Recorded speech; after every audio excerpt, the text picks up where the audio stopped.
El eclipse de la verdad. Buen día y bienvenidos a De qué hablan Geo. Hoy, más que nunca, haremos uso de la duda metónica, del pensamiento crítico, del cuestionamiento fuera de la caja, como dicen en inglés, thinking out of the box. Muchos de ustedes me preguntarán, Rodolfo, ¿por qué traemos hoy, 31 de marzo, una entrevista de Sergei Lavrov que se dio el pasado 26 de marzo en la televisión francesa? La respuesta es técnica y les digo una cosa, urgente. Porque en estos 5 días la maquinaria de la media occidental ha intentado ejecutar un apagón informativo y una operación de daños contra la imagen del canciller ruso. Han pasado los días y lo que vemos es un espectáculo lamentable. Los guardianes del dogma en París y Londres han intentado cegar el verdadero contexto de la charla. Se han dedicado a publicar tonterías diciendo que Lavrov se tomó mucho tiempo en contestar o que evadió preguntas, cuando la realidad que hoy vamos a desglosar es que le tendieron trampas semáticas dignas de un campo de minas. Pero, amigos, ya conocemos al ministro. Sergei Lavrov no solo salió ileso de esas trampas, sino que dejó a la prensa francesa en evidencia, exponiendo verdades que hoy, gracias también al análisis de Le Antidiplomático, vamos a rescatar del fondo del pozo de la censura. Hoy no venimos a narrar una entrevista, venimos a romper el cerco mediático, venimos a mostrarles lo que Macron y Van der Leyen no quieren que escuchen sobre el espíritu de Alaska y el destino de Europa.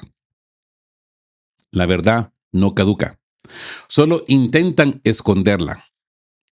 Pónganse en posición de combate porque hoy la torre de mando recupera la señal que Occidente intentó anular. Así pues que empezamos. Lavrov en París. El derecho internacional contra el destino de Trump. Sí. Como les dije al principio, pensemos fuera de la caja. Utilicemos la duda metódica a lo que escuchan en los informativos de la noche. Hoy desglosamos la entrevista que ha puesto a temblar el Eliseo. Cuando el periodista francés le pregunta a Lavrov por qué Rusia defiende a Irán en medio de la ofensiva de Estados Unidos e Israel, la respuesta del canciller ruso es un manual de razón de Estado. Lavrov no usa la palabra aliado, usa socio estratégico, una precisión técnica vital. Rusia no defiende a un régimen, defiende el derecho internacional, ese mismo que Francia dice abanderar, pero que hoy parece haber olvidado en algún cajón de Bruselas. Miren la carga de la profundidad de Lavrov con la administración Trump. Dice textualmente que la situación no es alentadora, cuando el presidente de Estados Unidos admite guiarse por sus propios principios morales e instintos. ¿Se acuerdan que hablamos de eso? Que aparentemente todo esto empezó por una corazonada del zanahorio, en lugar de por leyes internacionales. ¿Mm? El gran contraste. Una corazonada en vez de basarse en leyes internacionales. Lavrov le recuerda a Europa el rastro de cenizas que ha dejado la interferencia de Washington. Irak, Siria y Libia devastadas. Y ahora Irán está en el punto de mira por segunda vez mientras había negociaciones en curso.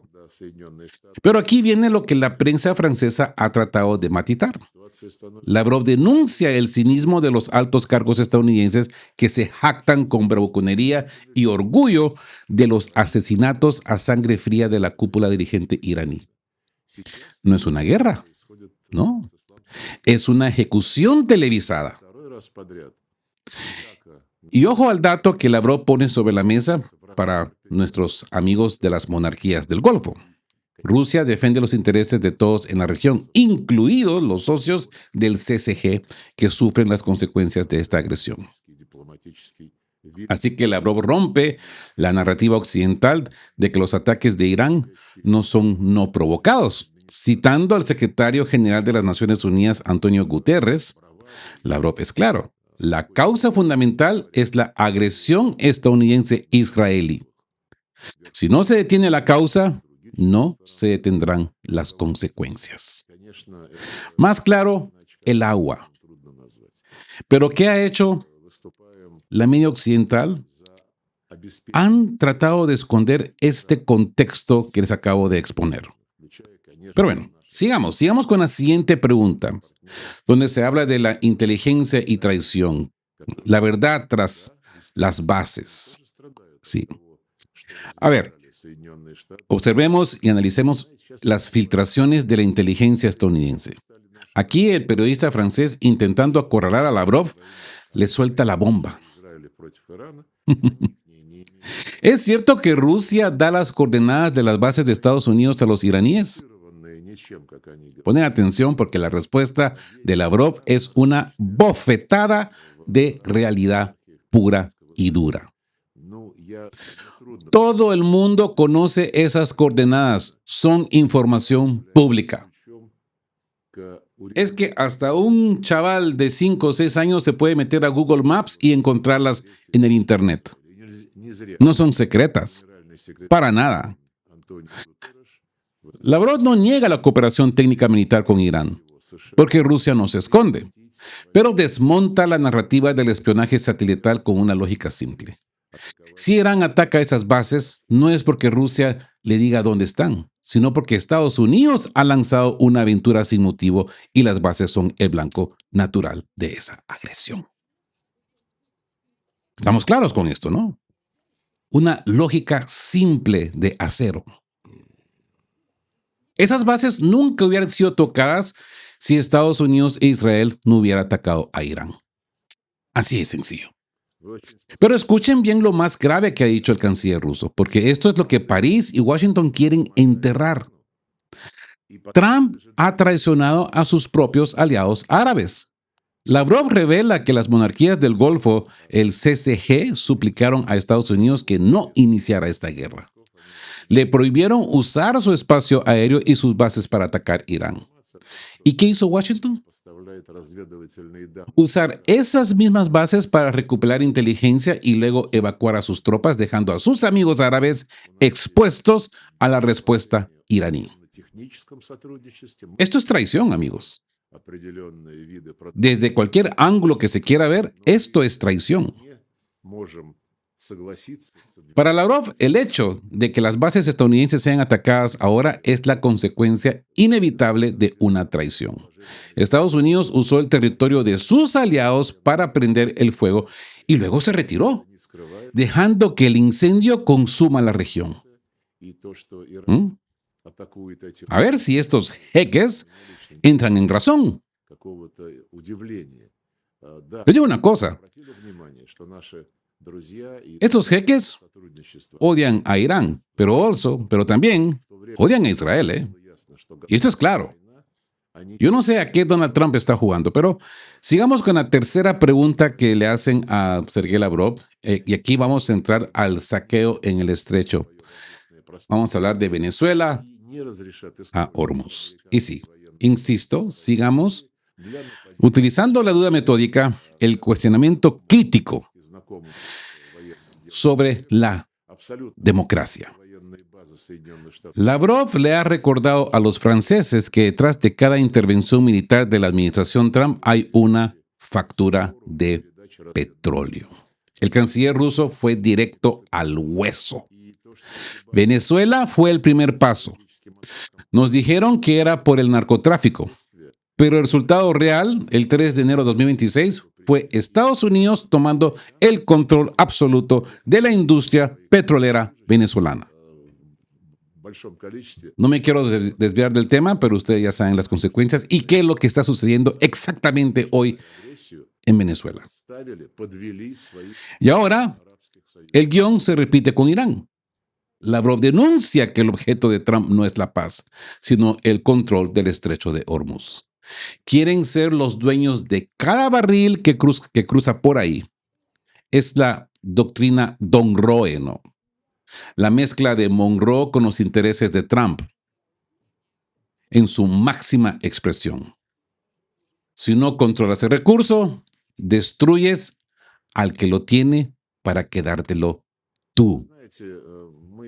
Esto es lo que tenemos ahora. Esto es lo que estamos presenciando. ¿Ok? Pero lo que ha dejado a Berlín y París en un silencio vergonzoso es el tema del Nord Stream.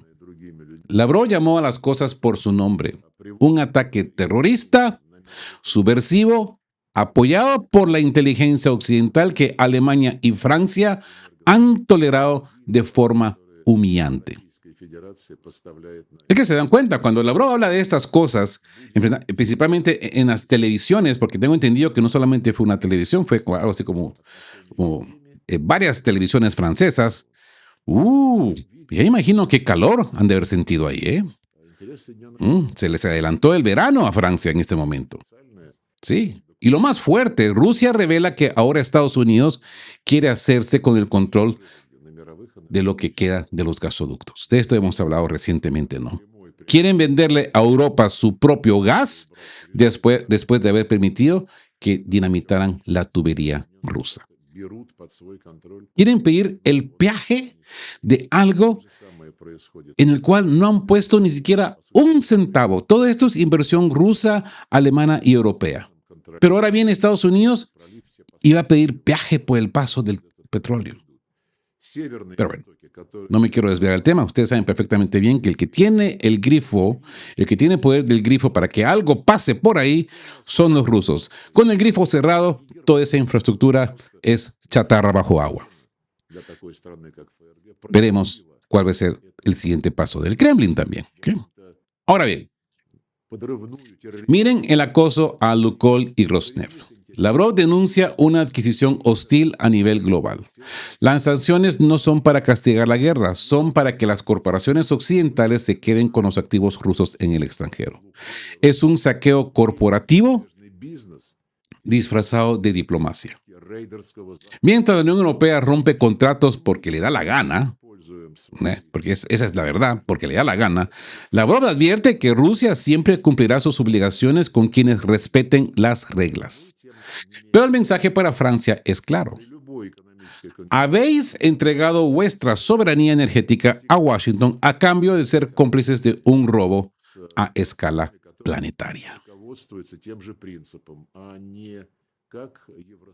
Madre mía. A ver si los franceses de a pie entienden esto, ¿eh?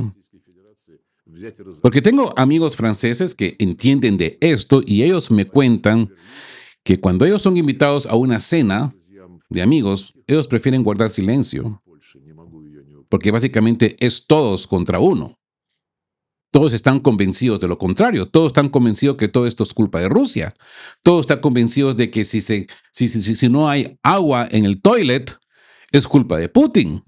Si se cayó el internet, es culpa de Putin. Por eso, lo de las interrupciones de este periodista contra Lavrov. Por eso, los silencios de Lavrov tan profundos. La siguiente pregunta.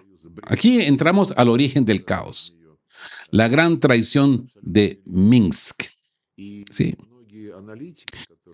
El periodista francés intentó equiparar la agresión de Trump a Irán con la operación Rusia en Ucrania. ¿Se dan cuenta? Todo esto muy semántico preparativo, ¿no?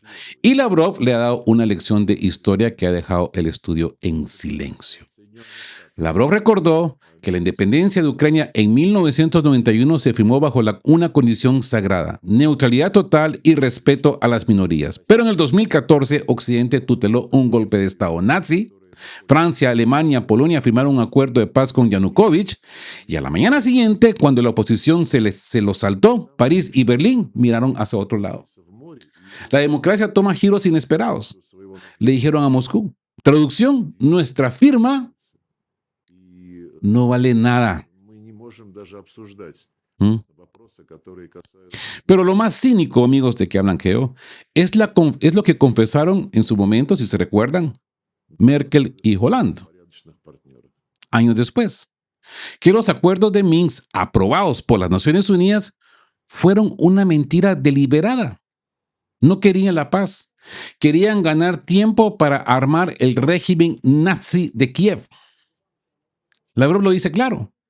Mientras Irán ha cumplido cada coma del tratado nuclear hasta que Trump lo rompió, Ucrania y la OTAN han violado todo lo que se podía violar desde 2015. Y lo peor de todo, que lo dicen abiertamente. Merkel y Hollande salieron ahí. No sé si a manera de fanfarronear o solamente a manera, como dicen, de molestar al ruso. Miren la diferencia táctica que marca el canciller. Irán es un país agredido en medio de negociaciones de paz. Ucrania es un territorio que prohibió el idioma ruso, prohibió la iglesia ortodoxa y se preparó para ser un portaaviones de la OTAN a pesar de todas las advertencias de seguridad de Moscú en el 2021. Lavrov le ha dicho a Francia en su cara que sus políticos serios saben perfectamente que ellos provocaron esta crisis. No fue falta de aviso, fue exceso de soberbia. Así que la diferencia entre Irán y Ucrania es que Irán mantuvo su palabra y Occidente la usó para ganar tiempo de guerra. Pareciera que se repite la película con diferente guión, pero el mismo contexto, ¿no? Es que siempre hay que ser críticos y ver cada reportaje fuera de la caja. Cada reportaje emocional, especialmente cuando se ve en la televisión. ¿Cuál es el contexto? ¿Por qué nos están presentando estas imágenes tan duras y crudas? Por ejemplo, de Bucha. Y yo podría hablar por experiencia personal el caso de las bombas químicas en Siria, donde filmaron toda esta gente intoxicada, niños corriendo y todo fue un teatro. Mm. Occidente se ha dado cuenta que esto les funciona. Esto les funciona ante los ojos de los televidentes porque el televidente está, como dicen por ahí, con la caja boba, con la caja estúpida, ahí hipnotizados, viendo, oh, miren lo que Assad ha hecho, miren lo que los rusos han hecho. Uno siempre tiene que preguntarse, ¿por qué esto está apareciendo en la CNN? ¿Por qué está apareciendo en la BBC, en Euronews, en Reuters? ¿Qué mensaje me quieren dar? El periodista francés intentó acorralar a Lavrov acusando a Rusia de atacar escuelas y hospitales con drones este pasado martes. Pero Lavrov, con la frialdad de quien sabe que tiene las cartas marcadas, le devolvió un golpe que le ha hecho crujir los cimientos de la BBC. Miren el reto de Lavrov. Han pasado 4 años desde los sucesos de Bucha en 2022. Rusia ha pedido formalmente a las Naciones Unidas, a Antonio Guterres y a los medios occidentales una lista, solo una lista, con los nombres de las personas cuyos cadáveres aparecieron en aquellas fotos con las manos atadas. La respuesta: silencio absoluto. Ni las Naciones Unidas, ni el Consejo de Derechos Humanos, ni los periodistas de investigación de Londres han podido dar un solo nombre. Luego pregunta, ¿acaso no es una pregunta justa para el país acusado de tales atrocidades? Pero hay más. Lavrov ha denunciado lo que Emmanuel Macron llama garantías de seguridad, como lo que realmente son: una ocupación encubierta. Dice que desplegar fuerzas de estabilización francesas o internacionales en Ucrania no es libertad ni fraternidad, es simplemente poner botas de la OTAN para proteger a un régimen que ha prohibido el idioma oficial de las Naciones Unidas en su propio territorio. ¿Se imaginan a Francia prohibiendo el francés? Pues eso es lo que la Unión Europea está financiando en Ucrania.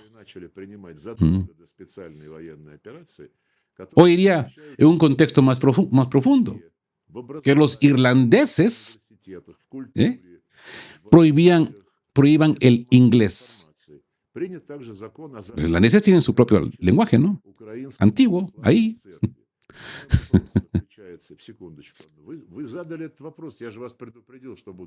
Lavrov fue tajante. Rusia ataca objetivos que apoyan al frente. Mientras que el embajador Rodion Miroshnik está ahora en Ginebra presentando pruebas contundentes de los crímenes de guerra del régimen de Kiev que la prensa occidental se niega a cubrir, Lavrov ha cerrado la entrevista con un desafío a la comunidad periodística. demuestren objetividad o admitan que son parte de la maquinaria. La verdad no necesita reportajes de redes sociales, necesita nombres y hechos que Occidente se avergüenza a admitir. Es que le decía a mi esposa recientemente, mirábamos una película, eh, no me recuerdo el nombre, pero era un caso de un periodista que quería revelar un caso grande, federal. Y la cuestión estaba de que no publicaban el artículo porque necesitaban una fuente, necesitaban el nombre de la fuente, necesitaban un testigo verdadero. ¿Se dan cuenta? Solamente en las películas se ve esto. Hoy en día, Reuters, BBC, todo es según la fuente, según una fuente anónima. ¿Por qué en las películas esto es prohibido y en la vida real no? ¿O es que ahora estamos viviendo en una película subreal? Y bueno, el Pacto de Alaska. ¿Cómo Bruselas dinamitó la paz? Lavrov acaba de confirmar lo que muchos sospechábamos. En agosto de 2026, en agosto de 2025, 2025, en la cumbre de Alaska, Putin y Trump alcanzaron un acuerdo concreto para terminar la guerra. No fue solo una charla, hubo propuestas específicas del enviado Stephen Witkoff, que Rusia aceptó porque reconocían las causas profundas del conflicto y la realidad de los referéndums en el sureste ucraniano. Pero escuchen bien quiénes son los verdaderos saboteadores. Lavrov pone nombres y apellidos. Ursula von der Leyen y Mark Rutte. Según el canciller ruso, la Unión Europea y la OTAN han dedicado los últimos meses a una política subversiva para socavar lo que Trump y Putin pactaron. ¿Por qué? Porque a las élites de Bruselas les aterra un mundo donde Washington y Moscú se entiendan sin pasar por sus despachos. Prefieren prolongar el conflicto antes que aceptar el espíritu de Anchorage. Lavrov revela que justo antes del ataque a Irán, Washington estaba presionando a Zelensky para que aceptara los términos de Alaska. La pausa actual no es por falta de voluntad, sino por la agresión israelí estadounidense en Oriente Medio que lo ha cambiado todo. Pero el mensaje es claro. Rusia y el Trump 2.0 saben hablar como hombres, con honestidad y respeto, mientras que los líderes europeos actúan como sombras que intentan descarrilar cualquier tren que lleva a la estabilidad. Y para rematar, Lavrov vuelve a la carga con la BBC. Si son tan meticulosos, investiguen los nombres de Bucha. El silencio de la prensa francesa ante este reto es la prueba de su complicidad. La paz, amigos de ¿Qué habla Geo?, está secuestrada en los sótanos de Bruselas, mientras Trump intenta tomar su propio estado profundo y a sus socios de la OTAN, por decirlo así. Se le pregunta también del paraguas nuclear de Macron y la traición de Europa. ¿Sí? Es que hay que ser meticulosos con los discursos de paz de Bruselas. Lavrov ha sido letal. Mientras Trump intenta forzar a Kiev a aceptar los acuerdos de Alaska, los líderes europeos, Macron, el canciller alemán Friedrich Merz y el británico Keir Starmer, están jugando a la guerra total. El canciller ruso cita a Chekhov. Si cuelgas un arma en el escenario, acabará disparando. Y Europa no solo está colgando artillería. Macron está intentando colgar una bomba nuclear ofreciendo el arsenal francés como un paraguas. Para la Unión Europea, negándose a cualquier negociación de desarme, ¿no? están preparando el escenario para el 2030, aumentando el gasto militar a niveles récords, mientras ignoran sistemáticamente los derechos de las minorías rusas que su propia constitución debería proteger. Pero miren la trampa que denuncia Lavrov. Zelensky ahora propone un alto al fuego en la línea de contacto, pero se niega a reconocer la realidad de los referéndums de Nueva Rusia y el Donbass. Eso no es lo que se pactó en Alaska. Lo que Macron y Merz apoyan es una congelación del conflicto para rearmar al régimen de Kiev, garantizándole la entrada en la OTAN, como insiste Mark Rutte, sin exigirle que cumpla un solo tratado de derechos humanos. Para Moscú, la conclusión es clara. Europa quiere preservar el régimen nazi en sus fronteras como una punta de lanza contra Rusia. El silencio de París y Berlín ante las provocaciones de la OTAN no es descuido, es complicidad. Digo, solo digo. El teléfono rojo y el farol nuclear de Macron.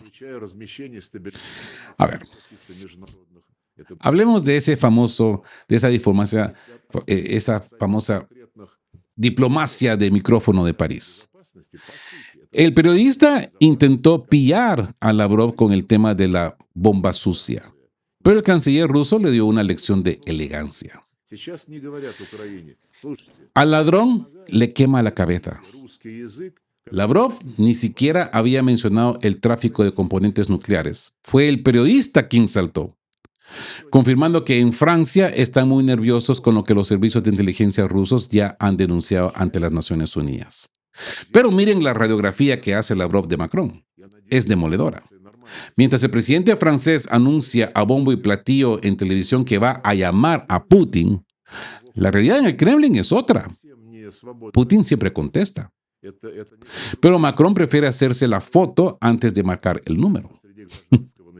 Y lo que es peor, Lavrov revela que cuando hablan, Putin está solo, respetando la confidencialidad.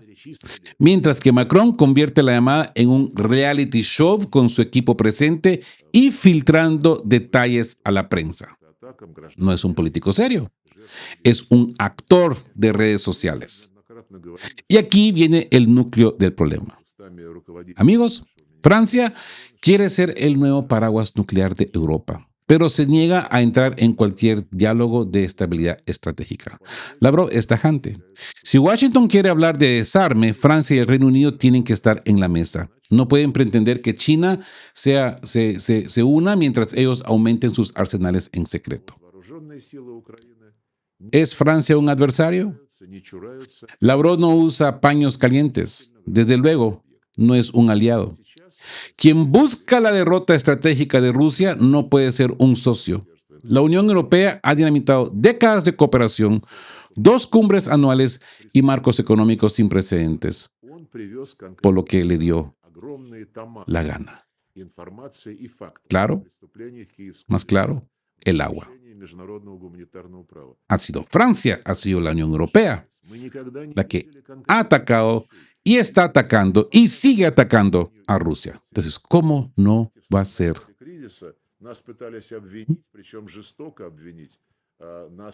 El espejo de Lyon y el silencio de las élites.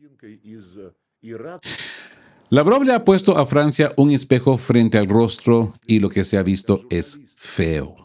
El canciller recordó un hecho que la prensa gala intentó sepultar. En febrero de 2026, un joven conservador fue asesinado en Lyon por radicales de extrema izquierda vinculados a la corriente principal política. Cuando Estados Unidos pidió cuenta por este auge de violencia, el canciller francés Jean-Nicolas Barrot gritó: injerencia inaceptable. Pero ese mismo mes, Francia emitía comunicados oficiales apoyando a opositores en Rusia y exigiendo liberaciones. Para Lavrov, la conclusión es técnica. Francia solo cree en la soberanía cuando no le tocan sus propios escándalos. Y miren el nivel de la entrevista. El periodista desesperado intenta culpar a Rusia por un supuesto ataque al portaaviones Charles de Gaulle en el Báltico. La respuesta de Lavrov es una bofetada a la realidad. Es bueno que vuestro barco esté en el Báltico y no en el Golfo Pérsico, de donde los portaaviones de Estados Unidos ya están huyendo.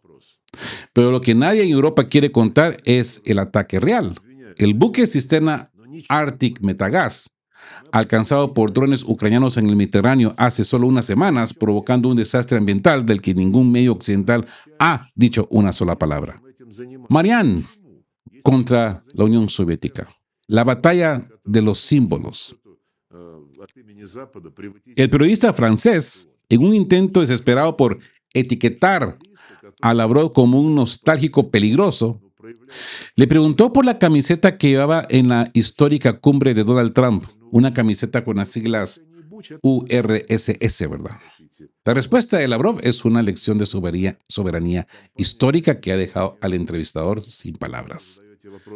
Le dice, yo nací en la Unión Soviética. ¿Qué mensaje transmite un francés cuando honra a Marianne en las barricadas? Lavrov le ha recordado a Europa que la historia no es un menú a la carta donde Occidente elige qué revoluciones son gloriosas y cuáles deben ser olvidadas. Si Francia tiene derecho de celebrar a su gran revolución, con todas sus luces y sombras, Rusia tiene el mismo derecho soberano de reivindicar su pasado soviético como parte integral de su identidad nacional. Para Lavrov, la Unión Soviética, el Imperio Ruso y la Revolución Francesa son hitos que configuran quiénes somos hoy. El mensaje para Eliseo es demoledor. No vamos a borrar nuestra memoria para encajar en vuestros estándares de corrección política. Y bueno, hasta acá, pues estos han sido los extractos que he hecho para ustedes de esta entrevista de casi 1 hora, 10 minutos. Y pues la hemos consumado en alrededor de 30 minutos, ¿verdad? Ahora vamos a hacer un análisis más profundo con la ayuda de Le Antidiplomático. Sí, la razón de Estado en Europa ha entrado en pánico. Lo que nos revela este artículo del Antidiplomático del 30 de marzo de 2026, del día de ayer, es que la entrevista de Lavrov no fue una simple charla, sino una brecha en el muro de contención de Bruselas. Los guardianes del dogma, como se les dice, ¿no?, están indignados, no porque Lavrov mintiera, sino porque se le permitió hablar sin el filtro del algoritmo. Así que entremos a esta parte de este programa de qué hablan Geo y llamémosle a esta parte, a ver, el pánico de los guardianes de la censura que se disfraza de indignación. Les pido una vez más, por favor, que apliquemos la duda metódica a la indignación de la prensa europea. Empecemos por el diario italiano Corriere della Sera y su corresponsal Stefano Montefiori, que están echando humo porque France 2, este medio televisivo francés, permitió que Lavrov hablara en el informativo estelar. Dicen que el canciller ruso convirtió la entrevista en propaganda, simplemente porque no se dejó que Lea Salamé lo interrumpiera cada 2 segundos. Miren la hipocresía que denuncia Fabrizio Poggi del Antidiplomático. Mientras el embajador ucraniano en París llama a Lavrov fascista y criminal de guerra, los medios europeos reproducen cada palabra que sale de Kiev sin el más mínimo filtro crítico. Pero si el jefe de la diplomacia rusa explica la posición de su país, entonces es propaganda peligrosa. ¿Se dan cuenta la variante? ¿Saben qué es lo que más les duele? Que Lavrov volvió a poner sobre la mesa el caso Bucha. Exigió una vez más una comisión de investigación internacional para identificar a los autores de las muertes que la Unión Europea ya ha sentenciado sin juicio previo. Y ante eso, ¿qué hace la prensa libre de Europa? Un sombrío silencio. Mientras Montefiori se pregunta si el interés periodístico justifica dar plataforma a las mentiras del Kremlin ignora deliberadamente que tan solo en 2025 ataques con drones ucranianos han dejado 3.500 víctimas en Rusia, incluidos 200 niños. Para estos periodistas, esas vidas no tienen interés periodístico. ¿Mm? La teología del dogma, los profetas de la posverdad.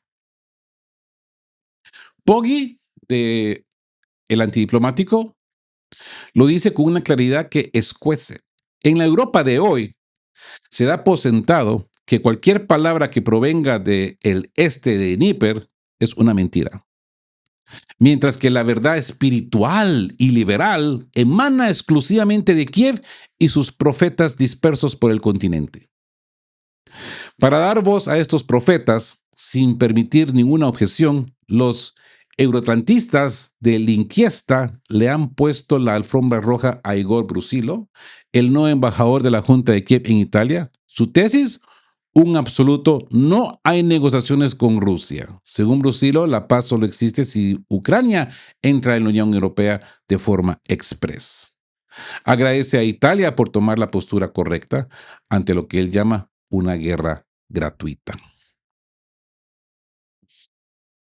La amnesia estratégica, ¿no? El pecado de omitir el antes. Poggi rescata una frase de Lenin que les revuelve el estómago a estos liberales. ¿Cómo se puede explicar un conflicto sin vincularlo a las políticas previas de un Estado? Brusilo dice que toda acción genera una reacción, pero se olvida mencionar la situación estratégica que él y sus admiradores provocaron antes del febrero de 2022. En la mente de estas personas, el Kremlin simplemente despertó un día con ganas de atacar a una pobre e inocente Ucrania, como si los planes de conquista de la OTAN y la Unión Europea no existieran, ¿verdad? Para ellos solo existe un agresor diabólico y una víctima de agresión angelical. No hay contexto, solo doma. Lo más interesante del caso es de que esta víctima angelical tiene todos los parámetros del nazismo. Pero allá, como estos personajes de Europa quieren ver estas cosas, ¿no? Así que el negocio del miedo, ¿no? La profecía de los 5 años.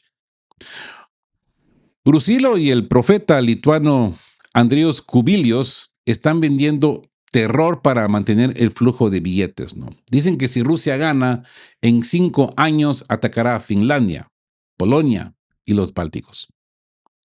Poggi destroza esta lógica con un sarcasmo letal.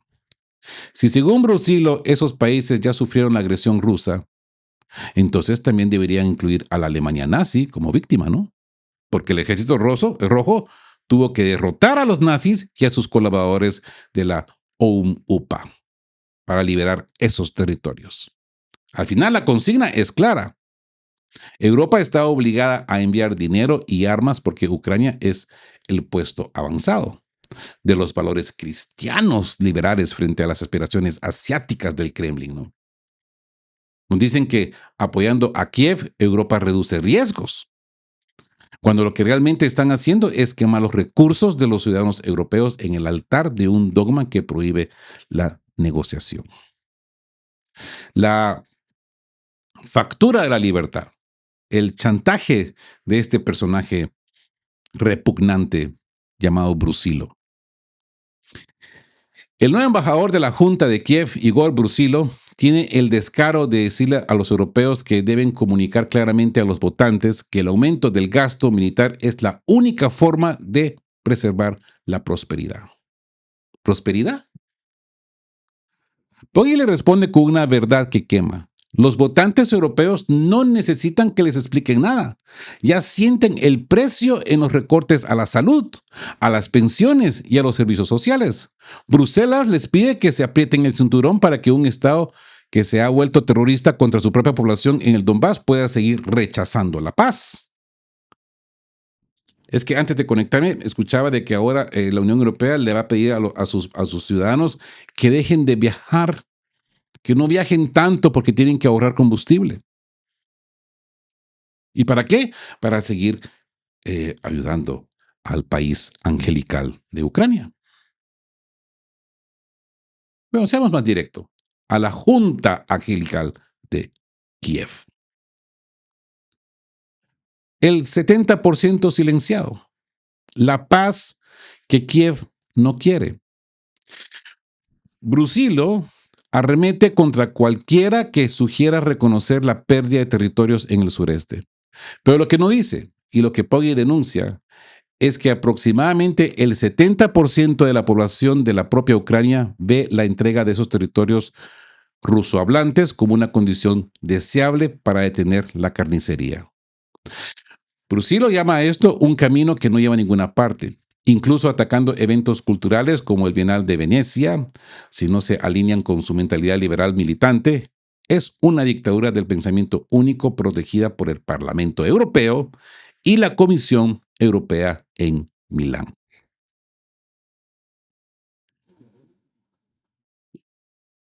El espejo de la verdad. Amigos, la entrevista de Lavrov asustó a los guardianes del dogma, porque rompió el monopolio de la mentira. Mientras Brusilo pide más dinero para un puesto avanzado que ya no tiene apoyo de Washington o en Washington, Lavrov recordó en París que la paz estaba en Alaska y que la Unión Europea la dinamitó. Nos dice que Rusia, nos dicen que Rusia es el agresor para que no miremos quién puso la pólvora en el 2014. Y es más, yo siempre les digo, yo iría más allá, en el 2004. Nos dicen que el gasto es inevitable para que no preguntemos por qué no hay dinero en los hospitales de Roma, París o Madrid. Pero en la torre de mando mantenemos el faro encendido. El 31 de marzo la historia nos da la razón. La razón de Estado no entiende de profetas de cartón, sino de realidades geopolíticas. No me queda más de decirle que gracias por acompañarme en este especial de la entrevista de Lavrov, que hemos tenido que salir porque se dan cuenta de la urgencia, ¿no? Si les ha parecido este análisis corto, porque la entrevista es de más de 1 hora, pues denle en me gusta. Si son nuevos por acá, suscríbanse al canal. Sus aportes, sus apoyos en los links que están en la descripción, pues son los que mantienen este faro encendido ante tanta oscuridad. Como se pueden dar cuenta, para muestra un botón. Durante 5 días han estado bombardeando esta charla que tuvo Sergei Lavrov con la televisión francesa. Estén juntos, fuertes, siempre busquen por la verdad y sean justos. Quedamos QAP. Por cierto, por los que me preguntan qué es QAP, es un lenguaje de radio. Se los dejo de tarea. Es muy interesante que aprendan el lenguaje Q para comunicarse por radio. Algún día me lo van a agradecer. Queremos recordarles que este espacio tiene un fin estrictamente educativo e informativo, basado en fuentes verificadas para fomentar una comprensión profunda de los hechos globales. Nos oponemos a la desinformación. Nuestra meta es el intercambio de conocimiento y análisis crítico, siempre bajo el respeto a todas las partes involucradas.